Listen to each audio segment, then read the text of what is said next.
আসসালামু আলাইকুম everyone and welcome back to my YouTube channel craft and stitch studio. আজ থাকছে আরেকটি সুন্দর ড্রেস ডিজাইন। আজকের ডিজাইনটি দেখতে যেমন মাশাআল্লাহ অনেক সুন্দর, তৈরি করতে কিন্তু ততটাই সহজ। আজকের ড্রেসে কিন্তু ওড়না এবং সালোয়ার থাকবে প্রিন্টের, এবং সেই প্রিন্টের কাপড় ও মাল্টি কালার লেস দিয়ে দেখুন আমি সুন্দর গোল গলা ডিজাইনটি ক্রিয়েট করেছি। তবে গোল গলা বলে কিন্তু সিম্পল নয়, অনেক এলিগেন্ট একটি লুক দিয়েছে। এবং এখানে দেখুন এইভাবে কিন্তু চারকোনা শেপগুলা দিয়ে জামার ঘেরে এবং হাতায় এইভাবে সুন্দর করে একটা ডিজাইন ক্রিয়েট করেছি। ডিজাইনটির লুক যেমন ইউনিক হয়েছে, তৈরি করাটা কিন্তু অনেক সহজে দেখিয়ে দিয়েছি। তার জন্য সম্পূর্ণ ভিডিওটি দেখতে হবে। তো খেয়াল করুন, প্রথমে কিন্তু আমি গলাটি কেটে নিব। তার জন্য আপনাদের বোঝার সুবিধার্থে আমি এখানে 6.5 ইঞ্চি ডাবলে নিয়েছি, অর্থাৎ আমাদের কাঁধ 13 ইঞ্চি, তার অর্ধেক 6.5। এখন আমরা যে ডিজাইনটি তৈরি করব সেটা কিন্তু আমরা 5 ইঞ্চির ভিতরেই তৈরি করব। আর 1.5 ইঞ্চি কিন্তু আমাদের জামার যে কাপড় সেটা যাতে এক্সট্রা থাকে, তার জন্য কিন্তু আমরা 1.5 ইঞ্চি পাশে এক্সট্রা রেখে দিলাম। তো এখানে আমাদের গলার চওড়া নিয়েছি 2 ইঞ্চি 6 সুতো, এবং পাশে যে এক্সট্রা পেস্টিংটুকু থাকবে তার ভিতরে কিন্তু দুটো গলা করতে হবে। তো প্রথমটা করেছি কিন্তু আমি 1 ইঞ্চি এবং পরেরটা করেছি 1 ইঞ্চি 2 সুতো, কারণ একটা থেকে আরেকটা একটু চওড়া বেশ কম না থাকলে ভালো দেখাবে না। তো আমরা কিন্তু যেভাবে গলা কাটি সেভাবে কিন্তু প্রথম গলাটা বের করে নিব। এটা হচ্ছে উপরের পোর্শনের গলাটা, আর এটা হচ্ছে আমাদের নিচের সেই চওড়া গলার অংশ। আর সাইডে যেই পেস্টিংটি বেঁচে গেল সেটা দিয়ে কিন্তু আমরা যে লম্বা করে যে অংশটা ক্রিয়েট করেছি সেটার জন্য এখানে 1 ইঞ্চি 2 সুতো পরিমাণ একটা চওড়া।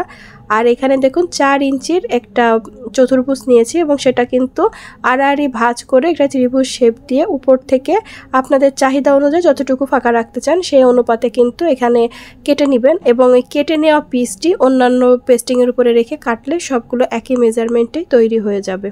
এখানে জামায় ডিজাইন করার পূর্বে কিন্তু জামার মাঝখানটা ভালোভাবে কিন্তু আপনাদের মার্ক করে নিতে হবে। এবং আমরা যে গলাটি করেছিলাম সব থেকে বড়, সেটারও একদম মাঝ বরাবর ভাঁজ দিয়ে একেবারে জামার মিডিল পোর্শন মিল রেখেই কিন্তু আমরা এটা বসিয়ে নিব, যাতে কোনোভাবেই ডিজাইনটি এঁকে বেঁকা বা ছোট বড় না হয়ে যায়। এখন কিন্তু আমি এখানে সুন্দর করে পিন আপ করে নিলাম যাতে সরে না যায়। এবং আমরা যে মাল্টি কালার লেসটি নিয়েছিলাম সেই লেসের কিছুটা অংশ কিন্তু আমরা এই কাপড়ের ভিতরে ঢুকিয়ে দিয়ে দেন একদম কোনা ঘেঁষে সেলাইটি দিতে হবে, কারণ এই লেসের সাইডে খুবই সীমিত জায়গা থাকে। এবং লেস আপনাদের ডিজাইনটা যত ভালোভাবে বোঝা যায় সেভাবে লেসটি লাগানোর চেষ্টা করবেন। তো এই পেস্টিংটা কিন্তু আমরা বাড়তি যে অংশ পুরোটা ধরে একসাথেই লাগাবো, এবং এর উপরে কিন্তু আমাদের যে আরেকটি পার্ট আছে সেটা বসাবো। তো তার পূর্বে দেখুন এখানে একটু বাড়তি কাপড় সেটা কেটে নিব, কারণ আমরা কিন্তু কামিজ কাটার সময় 1/2 ইঞ্চি শোল্ডার ডাউন দিই, এই কারণে ওই অংশটুকু কেটে নিতে হলো। এখন এই যে গলার পোর্শনটা, এটা দেওয়ার আগে কিন্তু আমরা যেই 1 ইঞ্চি 2 সুতোর একটা লম্বা স্টিক তৈরি করে রেখেছিলাম সেটা কিন্তু কতটুকু বসাবো সেই মেজারমেন্ট অনুপাতে সেলাই করতে হবে। যেমন আপনাদের মাপটি দেখিয়ে দিলাম, এবং কিছুটা বাড়তি রেখে এটা কিন্তু আমরা গলার নিচে বসাবো যাতে সেলাইয়ের ভিতরেই থেকে যায়। তো দেখুন আমি কিভাবে বসাচ্ছি। আমাদের কিন্তু উপরের দিকে কিন্তু উল্টো সাইড এবং তলে কিন্তু সোজা সাইড আছে। তো এই যে সেলাইটা করে নিলাম, এখন আমরা কিন্তু জামার উল্টো পাশে এই গলাটি লাগাবো এবং সোজা দিকে কিন্তু গলাটি আমরা টার্ন করব। অ্যাজ ইউজুয়াল যেভাবে আমরা নেক পোর্শনটি সেলাই করি সেভাবে কোনা ঘেঁষে সেলাইটি করে নিব। দেন পাশে 2 সুতো পরিমাণে কাপড় রেখে কিন্তু আমরা এটা কেটে নিব। এবং খেয়াল রাখবেন যেন আপনাদের একদম কোনা বরাবর মানে সেলাই বরাবর না কাটা হয়, কিছুটা কাপড় বাড়তে রাখতে হবে। এবং আমরা নিচে যে একটি কাপড় রেখেছিলাম সেটা খেয়াল রাখতে হবে, এটা যেন ভুল করে কেটে ফেলবেন না। তারপরে ছোট ছোট কাটস বসিয়ে আমরা এটা সামনের দিকে টার্ন করে দিব। এবং যে লম্বা যেই কাপড়টা আমরা কিন্তু লাগাইছিলাম সেটা কিন্তু আমাদের এই পেস্টিংয়ের তলে থাকবে। তো এখন আমরা একদম কোনা ঘেঁষে সেলাইটি করে নিব। তারপরে হচ্ছে আমরা এই পেস্টিংয়ের সাইডের অংশে প্রথমে যেভাবে ভিতরে লেস ঢুকিয়ে সেলাই করেছি একইভাবে কিন্তু এটাও ভিতরে লেস দিব, দিয়ে সেলাইটি করে নিব। তো এটা কমপ্লিট হয়ে গেলে আমাদের নিচে যে অংশটুকু বাকি থাকলো সেখানেও একইভাবে সাইডে কিন্তু আমরা লেস ব্যবহার করব। আর এখানে কিন্তু আমার এই প্রিন্টের কাপড়ের সাথে ম্যাচ করে আমি এখানে মাল্টি কালার লেসটি নিয়েছি। যার জন্য ডিজাইনটি কিন্তু একটু বেশি অ্যাট্রাকটিভ লাগছে। তো আপনাদের যদি এরকম মাল্টি কালার ইউজ করলে ভালো হয়, প্রিন্টের সাথে মিল রেখে লেসটি কিনে নিতে পারেন, অথবা আপনি এক কালারের লেসও ব্যবহার করতে পারেন এখানে। কিন্তু অবশ্যই এই ডিজাইনটি সুন্দর করে ফুটানোর জন্য আপনাদের কিন্তু লেসটা ইউজ করতেই হবে। লেস ইউজ করলে বেশি অ্যাট্রাকটিভ লাগবে। এখন খেয়াল করুন, এই 4 কোনা এই অংশটুকু কিন্তু লেস যাতে ভালোভাবে ফিনিশিংটা আসে এজন্য কিন্তু একটু করে কাট বসে নিতে হবে লেসে, তাহলে খুব সুন্দরভাবে লেসটি সেট হয়ে যাবে। তো আর ভিতরে দিয়ে ভালোভাবে সেলাইটা আমি এখানে কমপ্লিট করে নিলাম। তো এই যে আমাদের নেক পোর্শন কমপ্লিট হয়ে গেল। এখন আমরা নিচের যে অংশ সেই ডিজাইনটি করব। তার জন্য কিন্তু দেখুন 12 ইঞ্চি উপরে আমরা লম্বা একটি দাগ দিয়ে নিয়েছি। এই চতুর্ভুজটি আমরা যেভাবে ভাঁজ করেছিলাম সেই একইভাবে ভাঁজ করে কিন্তু আমরা কাপড়টি কেটে নিব এবং একদম পেস্টিং বরাবরই কিন্তু কাট বসাতে হবে যাতে সহজে টার্ন করা যায়। দেন ভালোভাবে কাপড়টি চাপ দিয়ে আয়রন করে নেবেন, তাহলে সবথেকে ভালো হবে, সেলাইয়ের সময় কোনো ধরনের অসুবিধা হবে না। তো এটা একদম কাপড়ের মাঝ বরাবর যে অংশে আগে প্রথমে আমরা এই চতুর্ভুজটি বসিয়ে নিব। প্রথমেই মাঝখানে বসাবেন জামার, তারপরে দুই পাশে আপনার ঘের অনুপাতে 2টো বসুক 3টা বসুক যে অনুপাতে বসবে ঘের অনুপাতে বসিয়ে নেবেন, কিন্তু প্রথমেই মাঝখানেরটাই বসাবেন, তাহলে একদম প্রপারভাবে বসবে।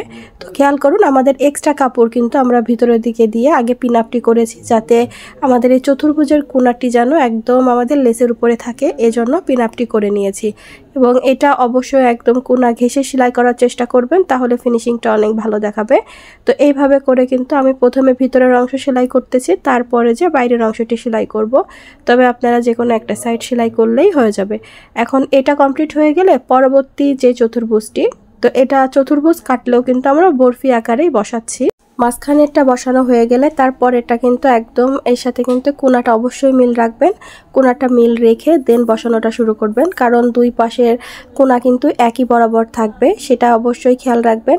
তো এই কোণা দিয়েই আমি সেলাইটা শুরু করলাম যাতে সেলাইয়ের পরে কোনোভাবে এই অংশটি সরে না যায়। তো এই জন্য আমি এটা একদম প্রথমে কিন্তু ভিতরে না সেলাই করে বাইরে সেলাই করলাম এবং একদম এর এই নিচ বরাবর আমি কিন্তু এখানে লেসটি অ্যাটাচড করে নিব।